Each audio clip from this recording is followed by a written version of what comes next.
Hi, everybody. Hope the volume is okay.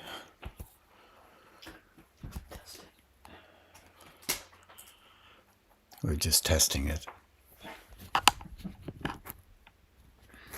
Okay.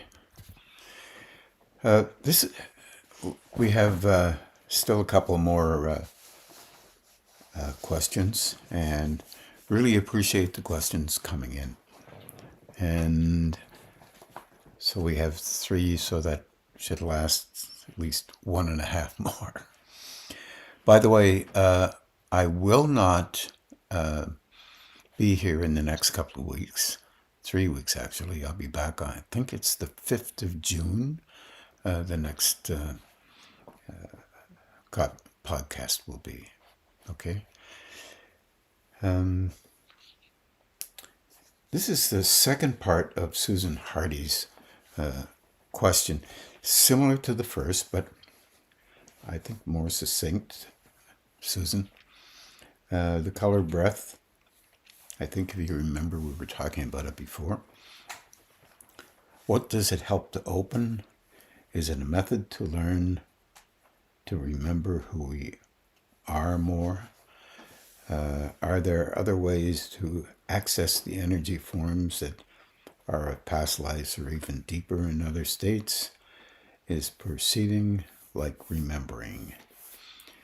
I think we have to maybe allow ourselves to remember that, not using that word in the same way, to recall that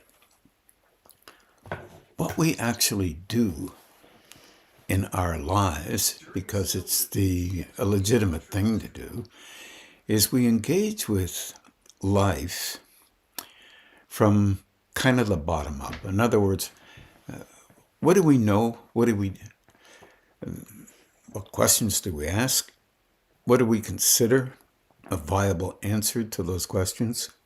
And all this is based on, whatever those answers are, is based on our own experience and how we think things should be, because we actually basically create a system inside ourselves from the time we're just before we're born, but after we're born. And we're trying to make sense of a something. It's really basically a kind of system. And it's heavily impacted upon by our parental background, our cultural background, nations, and the city that we live in, and all the rest of it. And its so-called history, or the way it tends to see itself. And of course, the levels of engagement that we have with education and socialization, all the rest of it, all that's part of the same system. And the ideas we come up with, in theory, relate to, and the answers, of course, relate to making sense of something the best we can, based on the patterns that we have decided are more valuable than other patterns that other people have, this kind of thing. This particular exercise is very interesting to me. And remember, everything is a process. So what this exercise actually does is can create actual pauses or small little openings in this system that we create so well and we protect so well, almost every single day of our lives, without even knowing what we've constructed, or sometimes even thinking we know what we've constructed. And in fact, our actual perception of what is how we really act out and engage is often, a good part of it is lost to us, because it's included in the evaluation, the comfort zones that we've created for our own particular image protection. How we view other people and how we view ourselves. And it's what happens. So in this particular meditation, the color breath meditation, I think it's called, what you're really basically doing is attempting to create a little space. This is really not as simple as just creating a color red and calling it thinking of an apple. I think in where I tried to help you to understand that real at the beginning, if you think of the color red, if you're fortunate, not very much will come. There'll be a little gap, maybe a second or two. And then you'll think of something that will remind you of the color. You see, the reason why I said if you were fortunate is because the personality in its reasoning or logical processing will automatically be in a competitive mode. Yeah. You may believe you don't have one. You're not competitive, but you are. You'll even compete with yourself. Well, that's sometimes a good thing. But what begins to happen is, if you can't perceive something, then you, in your own mind, remember what an apple might look like. Or it has to be perhaps a red Macintosh of some sort. And you remember something, or a fire hydrant. They're changing to yellow these days sometimes. Or anything else you may have in your mind. A toy, anything may come up. And in that, you instantly, there is, an ever so, like a minuscule moment in time where then the color red will register in your brain as the color red. It will be just a nanosecond. Because when you perceive something, you remember what something is, and then you perceive that color. Now you're happy you perceive the color red. It was meant to give you a small amount of time. And so many people think of lemons or oranges and the colors and these fruit that we have. They're easy to remember if you eat fruit, I suppose. Or somebody says to you, think of a fruit that's like that color, grapes for green or whatever it is. There's a register of a slight moment, a slight pause, where you actually dialogue to yourself, oh, that's the color green. You don't say it out loud, but it registers. That registration there is, within that is a slight pause. In that kind of slight pause, what you're doing is, I won't say breaking, but slightly changing the relative reflexes that you have in relationship to protecting the patterns that you've engaged, and that could be physical, emotional, or mental. But because any of those that relate to what you normally, any of those reflexes that relate to what you normally do to do your own relative protection, are slightly held at bay just for a second, because you may not just for a second think of anything. And that becomes quicker and quicker, of course. The quicker and quicker part means that you might be able to see that slight pause better.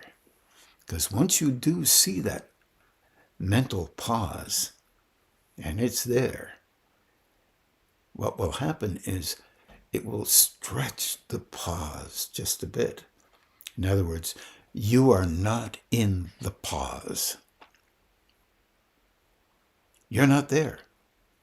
You're looking at it. You're observing it just for that second.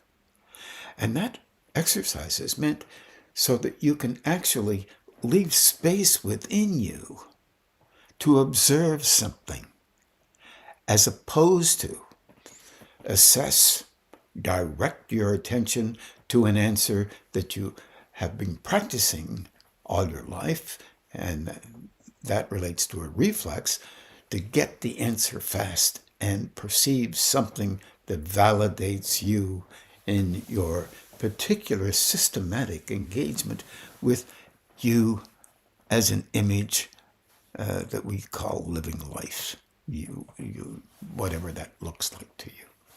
In fact, it's very subtle at first. It elongates as time goes on. And that elongation allows you to be able to hear you, see you, tonally, vibrationally, one could say, and you're not going to assert, although you can do that, you're not going to necessarily assert a proclamation about your value based on what you think you have perceived, or as a balanced, this so-called balanced protective nature that you have, even though it's really quick, can be slowed down so that you can proceed beyond what you've already decided what would make you feel more important in the eyes of others or the eyes of yourself. This is tricky because that personality, wow, it is tricky. It would not like that. Think about it. It would not like it primarily because it changes you. It allows you to be just a hair and a half more honest than you can actually be to yourself while thinking you're 100% honest no matter what you do. Even when you're not. That because the proclamations that come out of you are not for you. They're for others. And if you hear those proclamations, you will consider those proclamations to be assertive, valued by you. So it is one of those meditative practices that could be helpful, or it could act like this. When I think of yellow, I see this. Okay, that's it. It's over. When I think of red, I feel, oh, that's my scarf. Oh, yeah, okay. When I think of blue, that's okay. You see, this is not helpful. I automatically come up with these things. But what you're doing is you're not allowing yourself to see that there is that gap because it's not a test. It's a practice. The test is not to get a perfect mark. The test is, can you quiet yourself down enough so it's okay if you allow yourself to notice quiet in your mind. So basically, it helps you to some degree to quiet down the mind. If you don't pass this test, you don't get a bad mark. If you do pass the test, you don't get a good mark. You recognize your relationship with you and the constructed system that you day to day protect. And that's not negative. It's legitimate. But now you're inquiring and therefore attempting to reach the boundary of that encapsulation of how you functionally reassert how you must be to be the you that you are without allowing a slight openness to understand that you're at the fringe of that boundary and you can look back and not see everything as negative, or not seeing you as the only answer, or not seeing you as a being that is not worthy or exceptionally worthy. Just a being making its way on these levels the best that it can with how it normally is. Now, understanding that any slight difference in that normal makes us uncomfortable, but also encourages us to notice that everyone else on the planet is constructed in a similar manner. Different versions and different answers about how things should be, might be, could be. But nonetheless, you're at the right on the fringe of seeing the backbone of a constructed system that perhaps has slowed down its breadth of capacity to go beyond where it is now. And slowly, there's an encouragement in that. A wondrous thing is, you can go slightly beyond what you have decided is the only way you need to be. Whether that be physical or emotional or mental. Yeah, I understand there are limitations to this, but on the mind side, on the emotional side, you get to understand not only you better, but understand others better. And at the same time, you begin to open your inner self, or which has an effect on your personality, images, to a place where you can recognize the vulnerability that we have to the environmental backgrounds of ourselves and the relationship that we can broaden out and recognize that the enclosures that fill us with the need to remain the same are always there, and always there in relationship to others. So, and I'm saying others have the same difficulty with life, and that every now and then it is okay for us to step out of the box and to engage, perhaps with broadening out our way of seeing things, but also being receptive to understanding ourselves differently and others differently than we have practiced. There's a lot of confusion in that, but it's called inner growth. It's, wow. I think sometimes we want a nicer definition, a definition that puts us in the forefront of something, makes us feel like as if we're the only important person on the planet. But There are so many important people on this planet, about 8 billion plus. And we don't think that way because we are compartmentalizing layers of engagement with how one lives. And sometimes we have to do that just to basically have a system that makes some sense or helps us to survive on our day-to-day. So I wish you well with this meditation because it can help you to broaden your thinking, but also link up with another state. And this is a key thing. The linking up with another state can occur.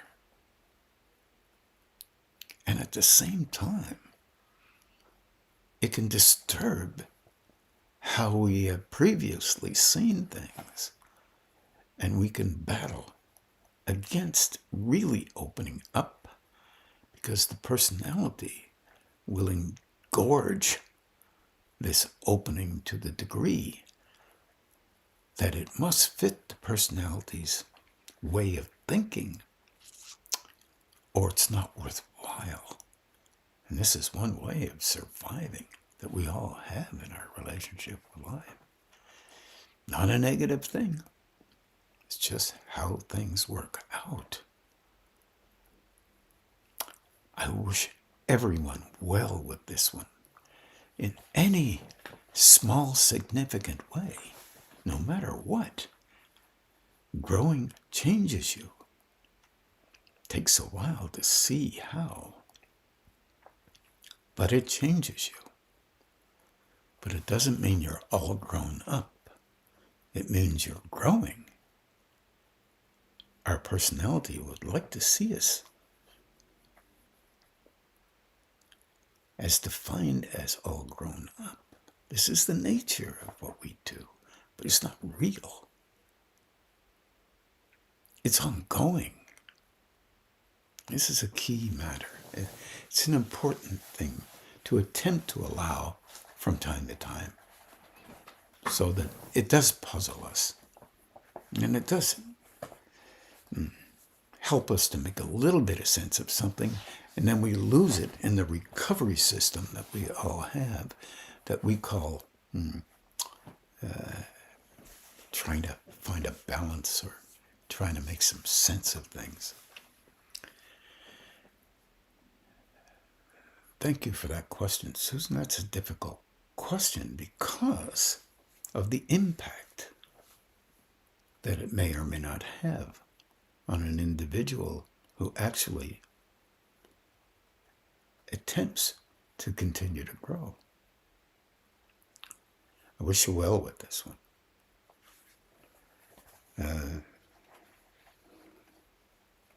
This next question is from Della, and she's feeling a level of vulnerability. She says, sometimes I feel like everything happening around me is just too much. It could be anything. The lights are too bright, the sound around me is too loud, the voices coming at me irritate or frustrate me. It is like I am overstimulated, highly sensitive. My words. I can feel my senses are heightened, but, her words. But it is all coming in too fast. I know it's part of the process of growing. And though I do use the tools sometimes, there are times I forget. Welcome to being a human being. That's when the reactions come in. I feel guilty that what I can normally handle is all of a sudden impossible. Really hard. Can you please speak about this heightened state of intensity? It's more, and it's affecting us and others, how it's affecting us and others around us. In this particular case, what's happening, and it's been happening to many, Della, just to know that you're not the only one. Look, the chakra system or the Zephyrotic system is real. Most people cannot perceive it. Honest.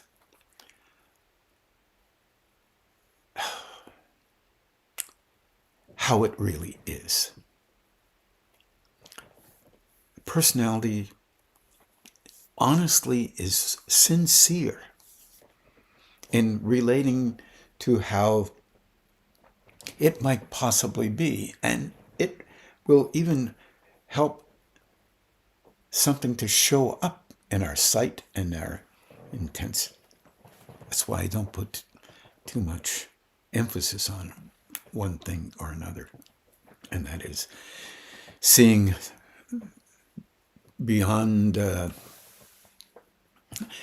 seeing what is out there in accordance with many of the books that you can read by all kinds of people. I've been in that state. It's bothersome.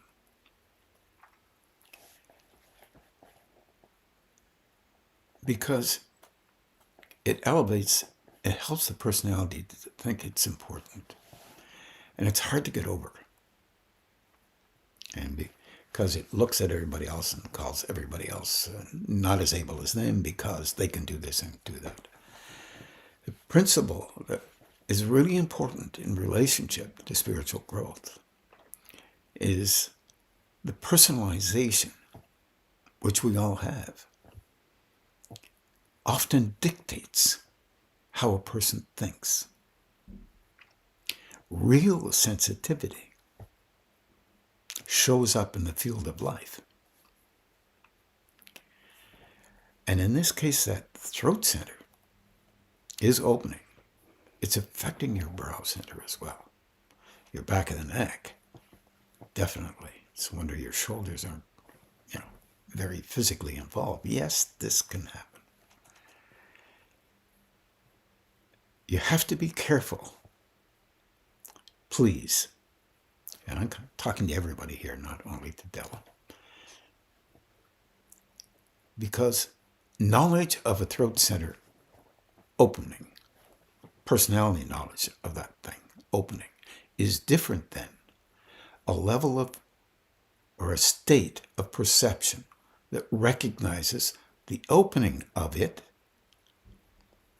and is focused on the energy and attempting to get it as soft as possible and using the tools which you have said you use from time to time, so that you can soften the energy down as opposed to emphasizing the reflexes that relate to the personalization that protect the personality.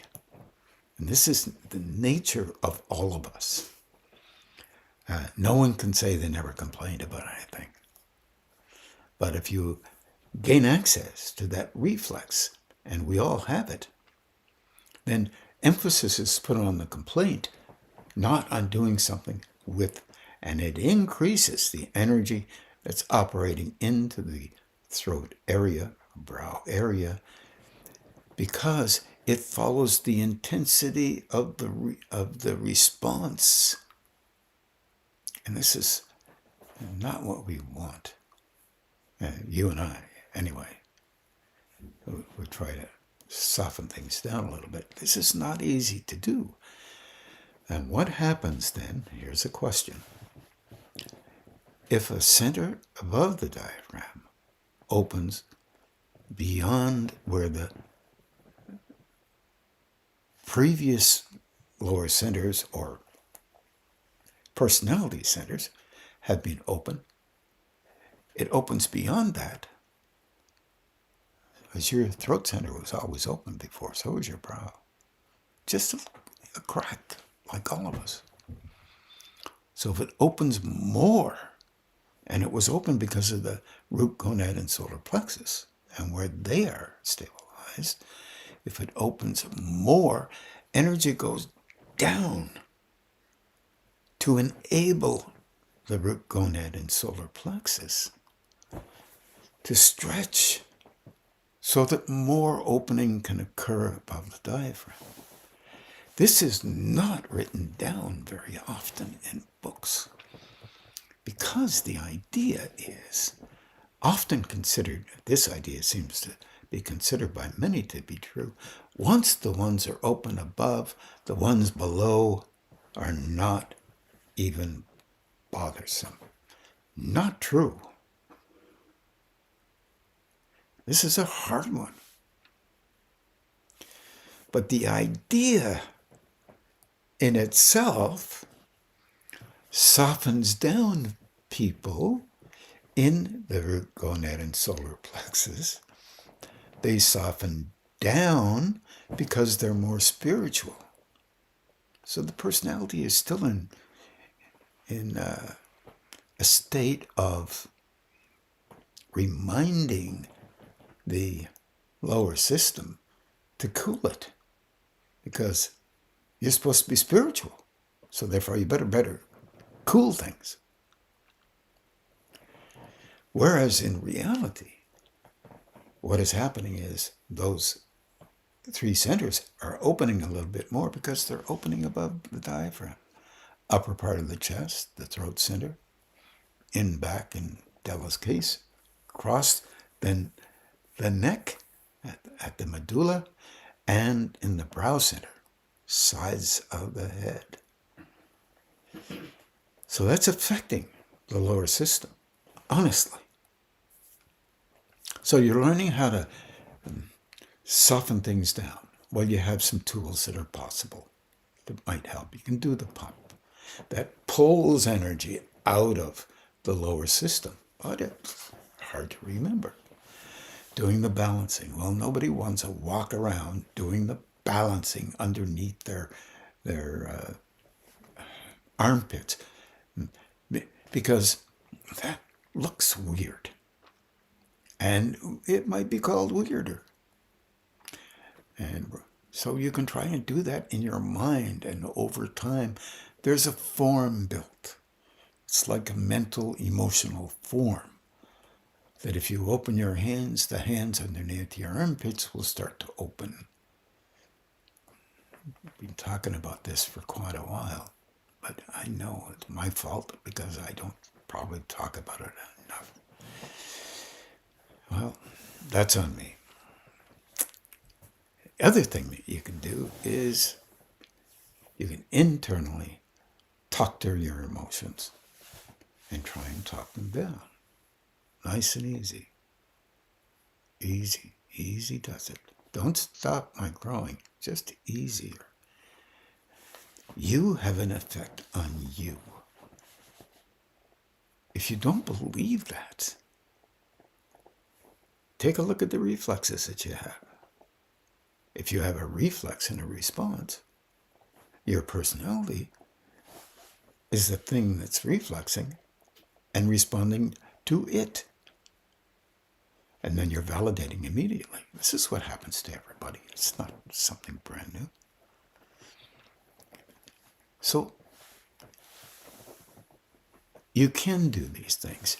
You can also put your hands like this along the clavicle, thumbs out. As you know, this is one system that can help you a little bit to pause. It tends to be helpful in a lot of cases, but turn on the hands first.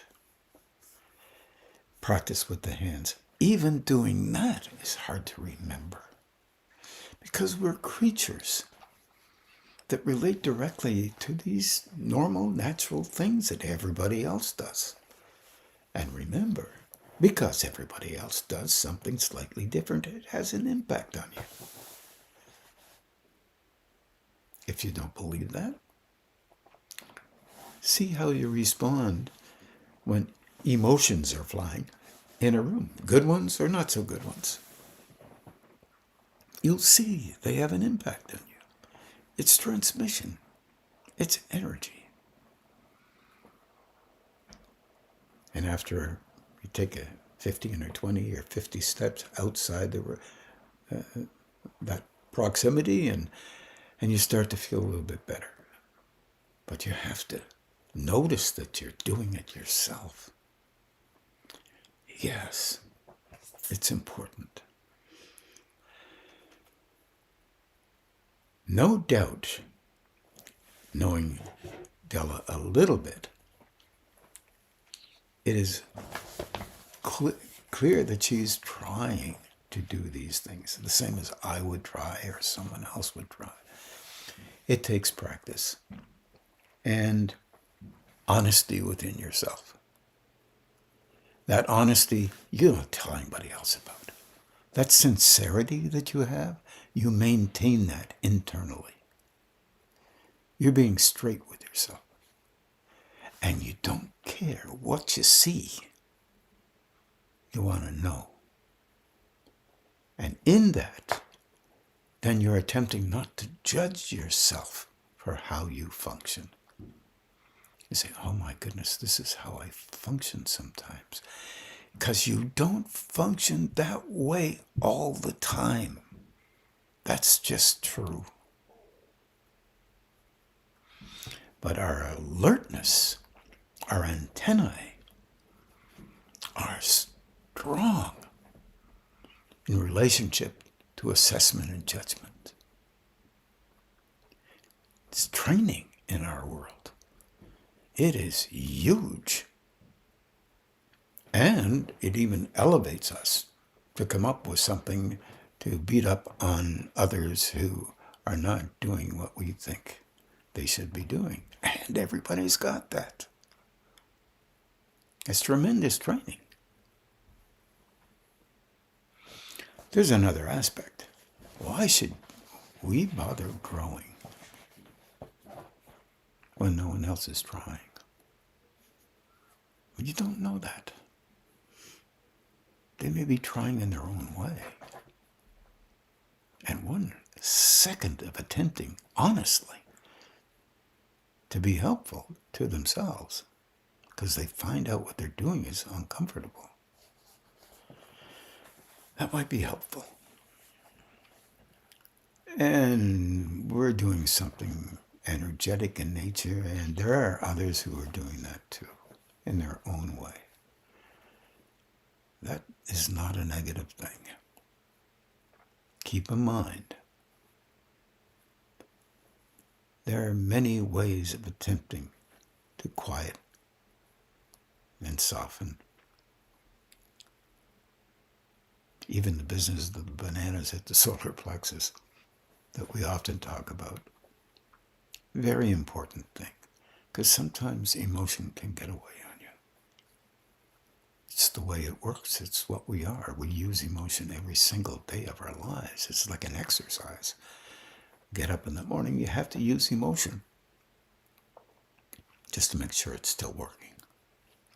Now, we don't think of it that way, but the reflexes that we have, very interesting.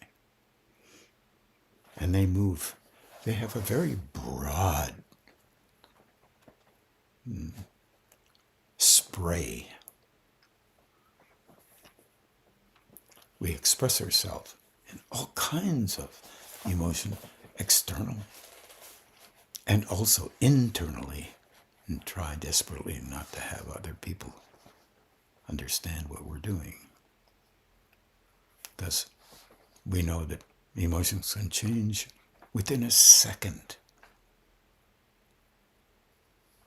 And it's not a matter of devaluing us. It's a matter of recognizing that this is the nature of our species. And this is not so simple. I hope this helped a little bit. And I hope those periods of time, Della, there's one thing that I've noticed over some of my own growing, that there will be a space of time where it's almost like as if something has happened to change something inside.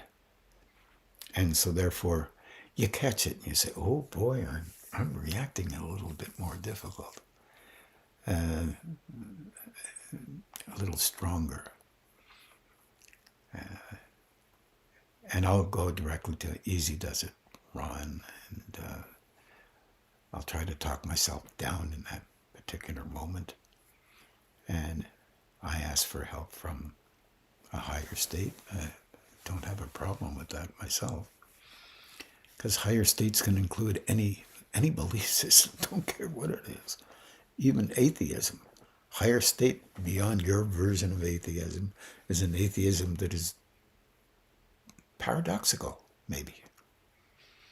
You might call it that, but maybe there's some concept beyond your ability to recognize a feature of existence that hasn't been figured out yet. Some would call it one thing, others might call it another. It doesn't take away from what it is. Fields of consciousness, whatever that might mean. Call it what you will. I don't think it's going to be uptight about it. Not my version anyway, I think. At least that's my hope. I wish you well with that. And I think what we're going to do right now is meditate. Because the next question is not similar to this. And next time I think it's the 5th of June, we'll talk about Janie Brown's questions. So let's go to meditating, and I wish everybody well. And there is a seminar this weekend, unfortunately, in Ottawa, and we won't be able to have it online. I wish we could, but we don't have the Wi-Fi system to be able to handle such a thing. Anyway, please take care of yourselves, and we'll talk soon.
Namastasye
Narayani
षडशात्मैक्यस्वरूपायै नमो नमः।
सुषुप्तीनां साक्षिभूत्यै नमो नमः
शशिवर्णं चतुर्भुजम्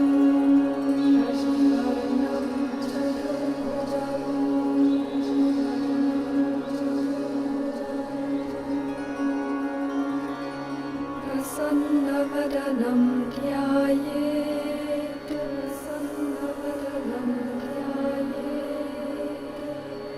सर्वविघ्नोपशान्तये